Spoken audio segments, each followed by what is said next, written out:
Artistic Japan by Clarence Edgar Edwards from Bohemian San Francisco. LibriVox Coffee Break Collection No. 6. We wish it were in our power to describe a certain dinner as served us in a Japanese restaurant in the days that followed the Great Fire. Desiring to observe in fitting manner a birthday anniversary, we asked a Japanese friend if he could secure admission for a little party at a restaurant noted for serving none but the highest class Japanese. We did not even know where the restaurant was, but had heard of such a place, and when we received word that we would be permitted to have a dinner there, we invited a newspaper friend who was in the city from New York, together with 2 other friends, and the Japanese, who was the editor of the Soko Shimbun. He took us to a dwelling house in O'Farrell Street, having given previous notice of our coming. There was nothing on the outside to indicate that it was anything but a residence, but when we were ushered into the large front room we found it beautifully decorated with immense chrysanthemums and glittering with silver and cut glass on a magnificently arranged table. In deference to the fact that all but our Japanese friend were unaccustomed to chopsticks, forks were placed on the table, as well as the little sticks that the Orientals use so deftly. At each place was a beautiful lacquer tray, about 12 by 18 inches, a pair of chopsticks, a fork, and a teaspoon. Before the meal was over, several of us became quite expert in using the chopsticks. When we were seated, in came 2 little Japanese women in full native costume, bearing a service of tea. The cups and saucers were of a most delicate blue and white ware, with teapot to match.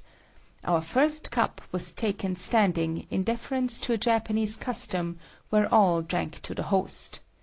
Then followed sake in little artistic bottles and sake cups that hold not much more than a double tablespoonful. Sake is the Japanese wine made of rice, and is taken in liberal quantities.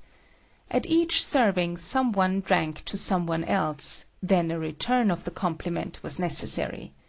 Having always heard that Orientals turned menus topsy-turvy, we were not at all surprised when the little serving women brought to each of us 2 silver plates and set them on our trays. These plates contained what appeared to be cake, one seeming to be angel food with icing, and the other fruit cake with the same covering. With these came bowls of soup served in lacquerware, made of glutinous nests of swallows, and also a salad made of shark fins. We ate the soup and salad and found it good, and then made tentative investigation of the cake. To our great surprise we discovered the angel food to be fish, and the icing was shredded and pressed lobster. The fruit cake developed into pressed dark meat of chicken, with an icing of pressed and glazed white meat of the same fowl. Following this came the second service of tea, this time in cups of a rare yellow color and beautiful design, with similar teapot. The next course was a mixture of immature vegetables, served in a sort of sauté. These were sprouting beans, lentils, peas, and a number of others with which we were unfamiliar. The whole was delicately flavored with a peculiar sauce. After a short wait, during which the sake bottles circulated freely, one of the women came in bearing aloft a large silver tray on which reposed a mammoth crayfish or California lobster. This appeared to be covered with shredded cocoanut, and when it was placed before the host for serving, he was at loss, for no previous experience told him what to do. It developed that the shredded mass on top was the meat of the lobster, which had been removed, leaving the shellfish in perfect form. It was served cold with a peculiar sauce. Now followed the piece de résistance. A tub of water was brought in, and in this was swimming a live fish, apparently of the carp family. After being on view for a few minutes, it was removed, and soon the handmaidens appeared with thinly sliced raw fish, served with soy sauce. Ordinarily one can imagine nothing more repulsive than a dish of raw fish, but we were tempted and did eat, and found it most delicious, delicate, and with a flavor of raw oysters. Next came the third service of tea, this time in a deep red ware. Then came a dessert of unusual flavor and appearance, followed by preserved ginger and fruit.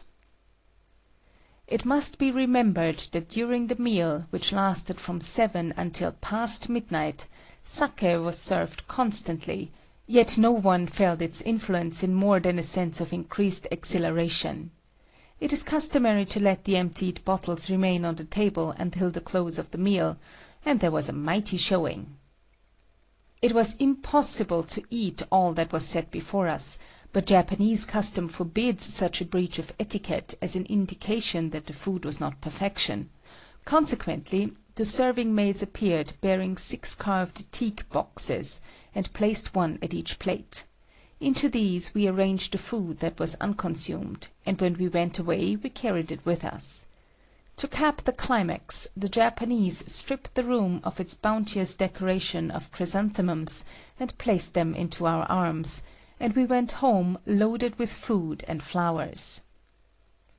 The proprietor and all his household accompanied us to the door with many bows and gesticulations, wishing us best of luck, and we went back to our homes in the desolated city, with the feeling of having been transported to fairyland of the Orient. We discovered later that our Japanese friend was of the family of the Emperor and was here on a diplomatic mission.